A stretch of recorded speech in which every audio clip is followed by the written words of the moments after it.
Black Myth Wukong has rightly earned its name. This world, though vibrant, is suffused with dark truths, and tragedy riddles its characters. Stories abound of gods that have fallen from terrible heights, of godless beasts that have suffered divine wrath, of pure souls that have had their hearts rent, moving tales that elicit our pity, if not our sympathy. Long ago, Lingxuzi, a grey wolf guai, meditated as he walked the forests of Black Wind Mountain. His mind was preoccupied with eternity. He followed the Tao which brought him in harmony with the universe. But Lingxuzi's learning was always guided by his obsession with immortality. He sought to transcend the mortal realm. For centuries, the wolf refined Taoist alchemy, mixing pills and distilling elixirs to prolong his life. His knowledge and renown inadvertently vaulted him to the position of leader amongst the wolf guais native to the mountain, who pledged their devotion to him as their master. Lingxuzi also befriended powerful Yao guais on the mountain, growing especially fond of the black bear guai and the white-robed snake guai. These three formed a close companionship over the years, but it would be this companionship with the bear that would ultimately claim the lives of both the wolf and the snake. When the Tong monk and Sun Wukong journeyed west, they were victims of a fiery conspiracy at Guanyin Temple, which resulted in Black Bear Guai stealing Tang Sangzang's Kasaya robe.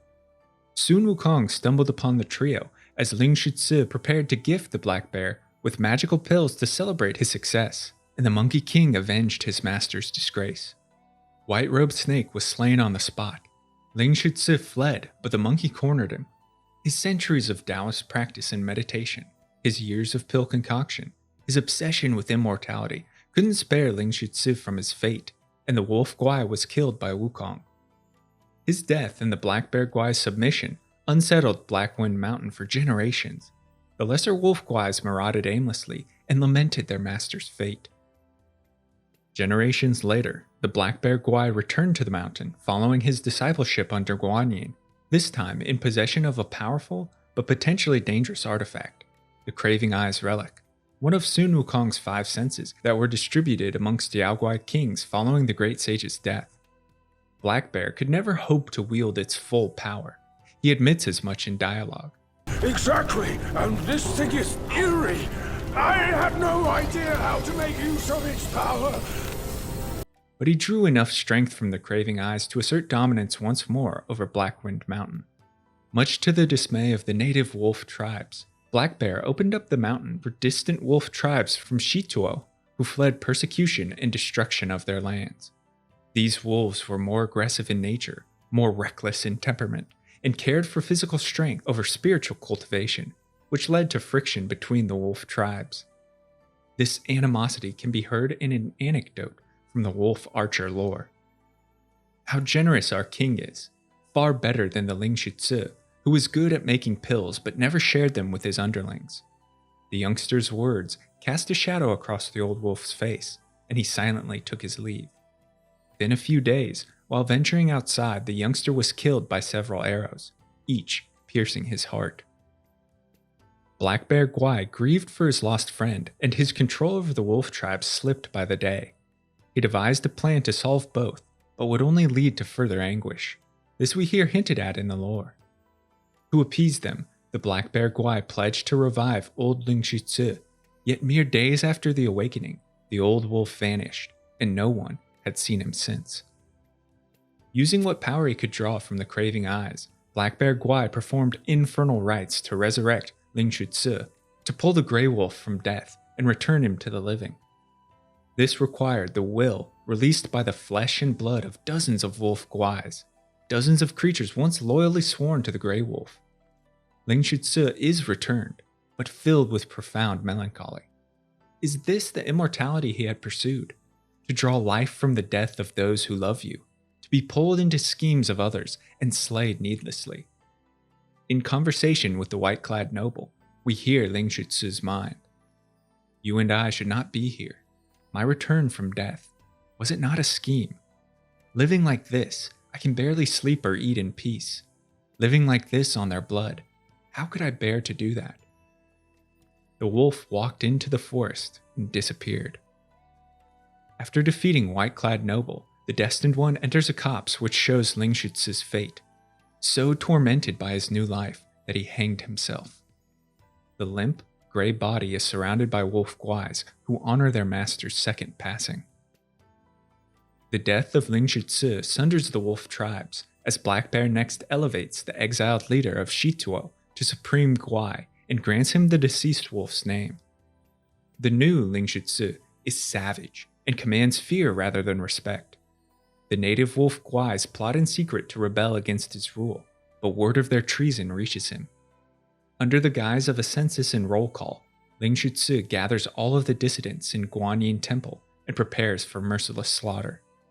Before the temple's brick runs slick with blood, the last remnant of old Lingxuzi intervenes, and his greatest disciple, Guangzhi. His heroism is documented in the lore. The Fireblade Wolf, hearing the commotion, rushed over and managed to hold Lingxuzi off and bought the wolves time to flee. Yet from that day forth, the local wolf guais refused to tread even within the shadow of the walls of Guanyin Temple. Even in death, Lingxuzi's legacy protects the wolf guais he cherished and the wooded mountain he called home. The ancient kingdom of Sahali was proud. It flowed with wealth and gold, and its people were devout in their reverence towards Buddha. But it also was the land of the setting sun, and each night, the blazing sun, truest of fires, plunged into the western seas, and the waters boiled and hissed at its touch. The steaming whistle hit such a pitch that it would kill babies in their cribs and vibrate deep within bone. The boiling hiss is sharp enough to ravage babies in their cradles.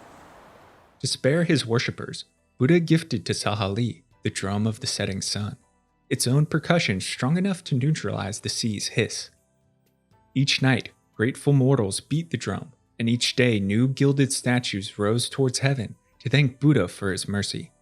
Eventually, spiritual reverence overshadowed secular deference, and the king of Sahali feared his power waned. He decreed Buddhism banned, its practice outlawed. He tore down shrines and repurposed temples to assert regnal authority, an act that brought terrible karma upon the kingdom. The citizens found, to their horror, that the drum's beat attracted a massive and destructive yaoguai. The beetle Fuban, incensed by the percussion, struck at Sahali's ramparts and razed surrounding buildings. The kingdom was trapped. If they didn't use the drum, they would succumb to the boiling steam of the western seas. But if they did, the enraged Fuban would demolish them. To further their agony, a mystical Buddha head could be seen on top of the beetle's back, suggesting heaven's pleasure at Sahali's expense. A yellow-furred sage whose travels brought him to the kingdom's borders intervened on their behalf. As the lore states, this righteous soul could not bear to witness woe and injustice, and aided the armies in slaying the wicked insect. In gratitude, the king honored him with the title of royal sage. The Yellow-Wind Sage remained as advisor within the kingdom for several years, and Sahali wiped its hands clean of Buddhism entirely, changing its name to the Kingdom of Flowing Sands. In the same year that the Kingdom of Sahali was renamed as Kingdom of Flowing Sands, the Rodent Reverence Edict was proclaimed throughout the country.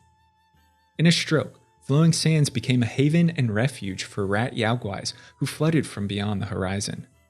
This led to much strife, as humans and rat guais could hardly coexist in harmony. Arguments broke out in court, and riots broke out in streets, while the king struggled to maintain his lands. But the Buddhas and Bodhisattvas weren't finished with the kingdom. After Fuban failed in retribution, Bodhisattva Lingxi unleashed a curse upon the Kingdom of Flowing Sands, and in bitter irony, solved the kingdom's strife. Overnight, the royal family, the soldiers, the citizens, all humans who had turned their back to Buddha, were transformed into disgusting rat yaoguais. Justice for godlessness finally caught up to the kingdom of Sahali.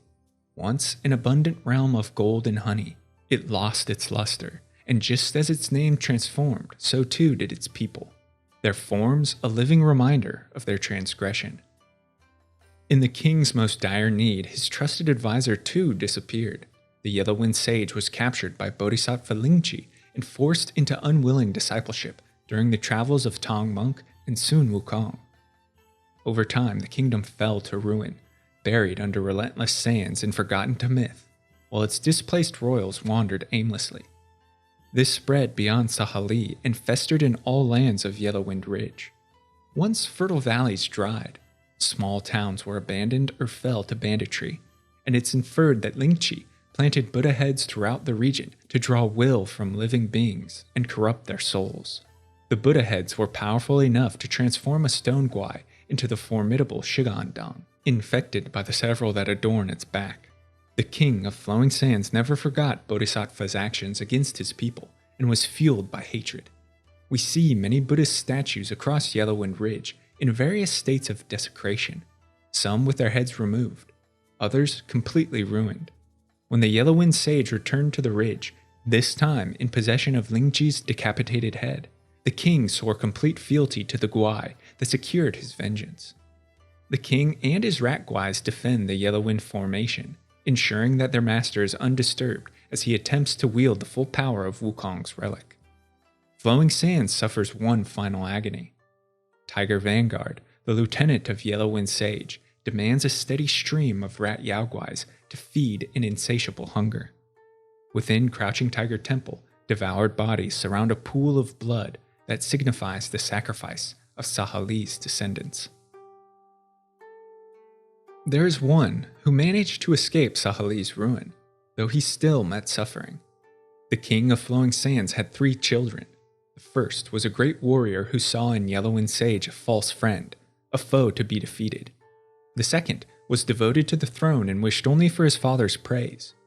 The third prince, a skilled spearman, an inspiring leader, and devoted to religious cultivation, denounced his father and the kingdom for what it had transformed into. He saw Sahali's demise in the defacing of Buddhist shrines, in the invasion of migrant rat yaoguais within its borders.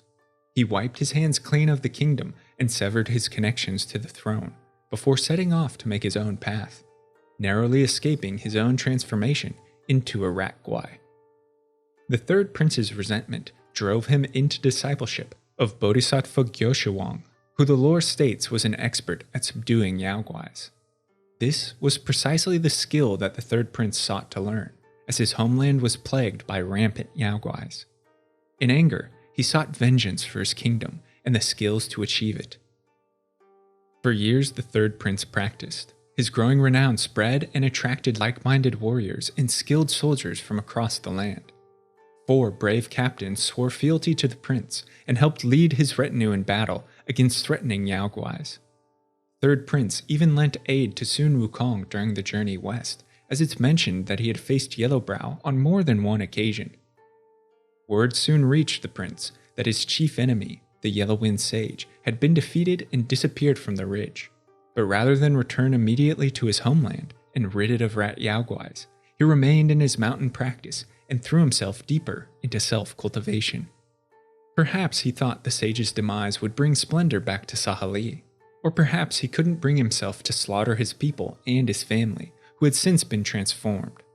But centuries later, another threat emerged, this time from Thunderclap Monastery in the New West. The lore states that whispers of another grand ceremony in the New West caught his attention. With his master's permission, he set out with his 4 captains to investigate, suspecting Yellowbrow of foul play. The third prince was proud and backed by ability, but he was ill prepared for Yellowbrow's schemes.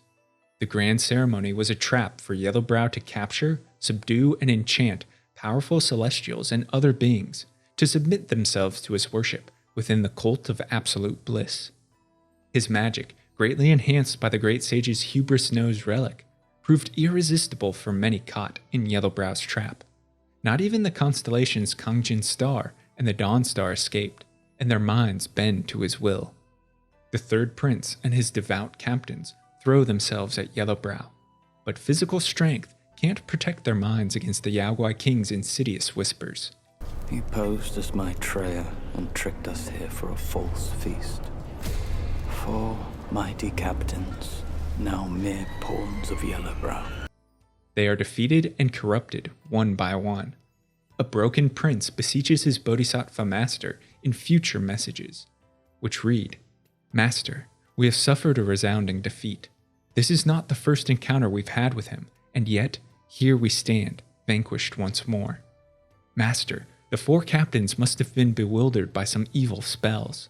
Now they have bowed before Yellowbrow and become his devotees. Each captain confronted Yellowbrow where the lore describes them as having their ties to Buddhism and real strength severed, their minds lost, and their bodies tools of Yellowbrow. Captain Wisevoice debated Yellowbrow, but his voice of reason was diluted, and he turned to the Yaoguai's side, his body used to serve this land and voice to beguile other prisoners in the pagoda realm and spread hopelessness and false dogma. Even in his madness, the captain clings to his charge when confronted with the Destined One. He states, "I am a disciple of Bodhisattva Guoshiwang of Shisu, commander of the 4 divine captains, and was ordered to capture you." Captain Culpawave had his head ripped from his body, and from the blood and pus that oozed from his form, evil lotuses bloomed. His body is used to bring prosperity. Captain Lotus Vision was smashed by Yellowbrow's spike-shaft cudgel, which opened hundreds of holes within his form. From them grew eyes that emitted a strong light to dazzle and mesmerize others. His body is used to enlighten. Captain Void Illusion fought to the last, throwing his weapon at Yellowbrow and refusing to be deluded. Yellowbrow ripped his limbs off and left his body to freeze in the snow of the New West. As for the 3rd prince, he was bound in shackles and thrown into the dungeons of the Pagoda realm. His once loyal captains have become his captors and act as prison wardens. Their chants threaten to destroy even the prince's mind. Remorse eats him, delusion surrounds him. In a final gambit to preserve himself, the 3rd prince suffers terrible mutilation. He blinds and deafens himself so that he won't follow the fate of his captains. I got rid of my eyes and ears to shield myself from these beguiling chants. In this crippled, guilt-ridden form, he languishes for some time. The lore details the 3rd prince's continued pleas to his master that seems to have abandoned him. Could his master truly hear his words spoken to the walls? Did he even have a master? Why had his master never come to save him? The Destined One can liberate the 3rd prince from prison, can offer the fallen royal some semblance of closure by bringing him the spirits of his 4 captains, so that they, along with his regret, might finally find peace. Inside his prison is a dead rat Gwai who had traveled from the Kingdom of Flowing Sands to seek out the last royal, worthy of reclaiming Sahali's brilliance. But as the land, so too its leaders, and the proud family has fallen into twilight. As compensation for his captain's spirits, the 3rd prince gifts the Destined One his own Chubai spearhead before disappearing into oblivion. Within Purple Cloud Mountain's isolated peaks, a monster dwells. Wrapped in pulsing membranes, its shrill crow stops hearts and is married to an equally terrifying visage. A body, once strong and proud, has rotted, its bones animated by withered flesh. But the Duskveil wasn't always such a pitiful creature. Long ago, the traveling Tong monk in Sun Wukong fell foul of the scorpion demoness who abducted Sanzang and tried to seduce him into marriage. The venom in her sting was so toxic and her prowess so great that Sun Wukong and Zhu Bajie combined couldn't defeat her. Guanyin directs them to seek out Maori Xingguan for aid. Also known as the Sun Rooster of Hairy Head and the Dawnstar, Maori is the son of Bodhisattva Pilanpo and one of the 28 mansions of the celestial constellations. Dawnstar took the form of a giant rooster, a natural enemy to scorpions and insects, and rescued Tong Monk from the demoness. His crow killed her and many other insect guais, leaving her mate the Scorpion Lord bereft and filled with vengeful rage. Later, Sanzang and Sun Wukong crossed paths with the 100-eyed centipede demon disguised as a Taoist master who wished to eat the Tong monk and gain immortality. Beneath his robes, the demon flashed 1,000 eyes that could dazzle and confuse any being, their luster too much for Wukong's mystical sight, and reportedly even for Buddha to overcome. Desperate to save his master, Sun Wukong sought the aid of Bodhisattva Pilanpo. Pilanpo, who had for centuries been living incognito amongst seamstresses, fashioned a mystical embroidery needle to defeat the Taoist. But as the lore of Weaver's Needle suggests, this was no ordinary item. This vessel of mine is forged not of iron or steel, nor of gold, but solely from the eyes of my son. Pilanpo drew the essence of the Dawnstar's eyes to fashion the needle, though whether this left him blind is uncertain. After Sun Wukong used the vessel to liberate Sanzang and vanquish the Hundred-Eyed Master, there were now two very powerful Yaoguais, the Scorpion Lord and the Taoist, brought to ruin by Dawnstar. Over the centuries, they would enact their revenge. After Yellowbrow established himself in New Thunderclap Temple and sent his message for a summit of celestials, immortals, and powerful beings across the realm, Dawnstar took note. His exact motives are unclear, but the lore tells us that he mingled too closely with the mortal realm. Who can say where he revels in his newfound freedom? He left the Celestial Palace alongside Kang Jin, perhaps to thwart Yellowbrow's machinations. Like many others in the New West, Dawnstar was instead overcome by the Demon King's beguiling words and enthralling magic. The constellation was pulled into Yellowbrow's seed sack, empowered by the Great Sage's relic. But rather than convert to discipleship as Kang Jin had, Dawnstar was brought to Purple Cloud Mountain at the instruction of the Hundred-Eyed Taoist Master, so that the Yaoguai could exact retribution. The Taoist had come to possess Pilanpo's embroidery needle and used the vessel, the weapon charged with Dawnstar's own magic, to defeat the constellation. We hear that he lay on the ground, still unsure of how he had been defeated. Seeing the Guai holding a radiant golden hairpin, he suddenly understood. Dawnstar lay at the brink of death, but Hundred-Eyed Taoist had more ruthless plans for his nemesis. The demon had been gifted celestial eggs he intended to use in experiments to transform beings into Yaoguais so he could cull their essence and ascend to immortality. He forced the constellation to ingest one of these eggs, and Dawnstar unwillingly became the first Yaoguai experiment. Wrapped in a membranous cocoon atop Purple Cloud Mountain, Dawnstar suffered terrible transformation. Feathers turned black or sloughed off. Bones grew and punctured its body. Face was twisted into abomination. Only when the Destined One approaches his cocoon do we witness Dawnstar's tragic fate. He has become the Duskveil. In its bird-like appearance and movements, Duskveil evokes remnants of the rooster. That Duskveil truly is Dawnstar is supported by the presence of Hong Yi, a celestial who had ties to Pilanpo and her son, whom Hong Yi grew up with. She implores the Destined One to end Dawnstar's suffering. Also, the Scorpion Lord has come to Purple Cloud Mountain in vengeance, and wishes to kill Dawnstar over the death of the Scorpion Demoness. If the Destined One doesn't slay Scorpion Lord before confronting Duskveil, then he will appear and fight against the monster, hinting at Dawnstar's identity.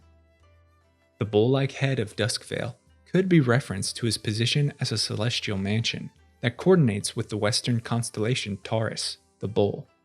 Duskveil's Chinese title, translated to Blood Moon General, hints at the being's astrological significance, and we see in Phase 2 of the fight his ability to call forth a blood moon and enhance his powers. Yaksha are a race of nature spirits, often capricious and sometimes depicted as ogre-like, that represent wealth, growth, and wilderness in Hindu and Buddhist myth. Yaksha are closely connected to another race of demonic creatures known as Rakshasa, who are malevolent and possessed of supernatural ability.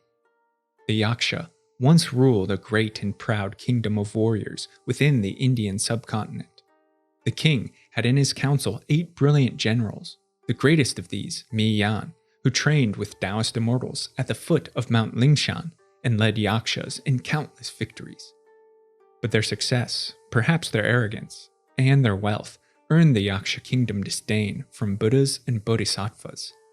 The lore tells us that long ago, the Yaksha king was betrayed by the celestial beings, leading to the massacre of the royal family and the downfall of the Yaksha kingdom.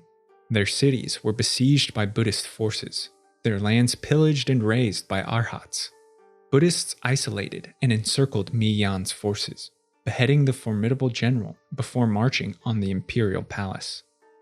On his golden throne, the Yaksha king was approached by Lord Lao and his disciple, the Keeper of Flaming Mountain, who implored the king to abide by their plan, which would preserve the spirit of the Yaksha race. They sought to distill the soul of the king's recently deceased son into a lotus petal so that it could be reincarnated. To do so required the king's own essence and water from the river of childbearing. Knowing that this was the only way his race could survive extinction, the king submitted and committed ritual suicide. After the kingdom's collapse, the Yakshas were forced into exile and suffered years of wandering. Lord Lao, meanwhile, found a vessel to bear the soul of the Yaksha race in Rakshasi, Princess Ironfan and the wife of Bold Demon King. They forced me to drink from the river of childbearing, to bear that boy in my womb. For his insolence and attack against the celestial court, Bold Demon and Rakshasi were forced to rear a Yaksha child. Princess Ironfan drank from the river of childbearing, imbibed the red lotus, and gave birth to Red Boy, last of the Yaksha race. Keeper of Flaming Mountain, a longtime friend of Rakshasi, assisted where he could in raising the boy. And when the boy comes of age, well, on that day, he will be living proof of the dark deeds of Mount Lingshan. Throughout his youth, Red Boy was plagued by nightmares of his past life. He dreamt of his latent powers, blades, horns, martial skill, and of the Yaksha kingdom's collapse. He dreamt of his death and reincarnation, but most significantly, he dreamt of the celestial beings who watched this horror unfold with indifference, refusing to aid the Yakshas, and this had the most lasting influence on Red Boy. He grew to resent the celestial court of Taoist immortals for their inaction, and the Buddhists for their role in his race's destruction. After being defeated and subdued by Bodhisattva Guan Yin during Journey to the West, Red Boy's rage simmered. In the centuries that followed, he gathered strength, and on his return to Flaming Mountain, launched a rebellion against Bold Demon King. He saw his father as a weak pawn of the Celestials. Red Boy also sought the grieved body relic of Wukong, possessed by his father, the Bold Demon. The youth wanted to assist Erlang Shen and the Yaoguai kings in destroying Sun Wukong. The relics symbolized the power to avenge his lost race, but Red Boy was denied. He took matters into his own hands and struck at his father to possess by force the grieved body, motivated by righteousness, by resentment, by a feeling that he had been wronged, and a desire to reclaim the lost glory of the Yaksha race. Red Boy was led ultimately to ruin. He was bested by the Destined One in combat, but used his defeat as a ruse to steal the Great Sage's relic. He imbibed the artifact and was conferred immense power, transforming into his true, mature form as king of the fallen Yaksha. The relics, however, are beholden only to the Great Sage, and only one worthy of Wukong's legacy can truly control them. The Yaksha king is again bested by the Destined One.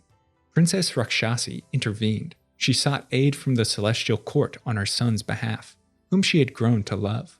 But, proving Red Boy's conviction, the court was unmoved and remained indifferent to the course of fate. My king, I'm sorry for my lateness. I turned to them, but none offered help. For his part, Red Boy refused to submit and claimed he wouldn't allow himself to be manipulated in Eastern and Western Heaven's schemes for power. Instead, he commits suicide. With his death, the life force and lifeblood of the Yaksha race ends. The royal lineage is severed, and the kingdom will never again rise to past grandeur. Many rogue Yakshas can be found throughout the realms. Without purpose or homeland, they wander. Some fall to enslavement or servitude. Others retain the fearsome qualities of their race and maraud as mercenaries. In them, we see the fierce pride of a fallen kingdom. Thanks so much for watching and listening to these stories highlighting the tragedy throughout Black Myth Wukong. Let me know your thoughts about the characters mentioned, as well as suggestions for future videos in the comments below. And if you're a fan of lore and storytelling, be sure to subscribe to the channel, check out the podcast where content is uploaded frequently. I want to thank my amazing supporters over on Patreon who make all of this possible, and I couldn't do it without their fantastic support.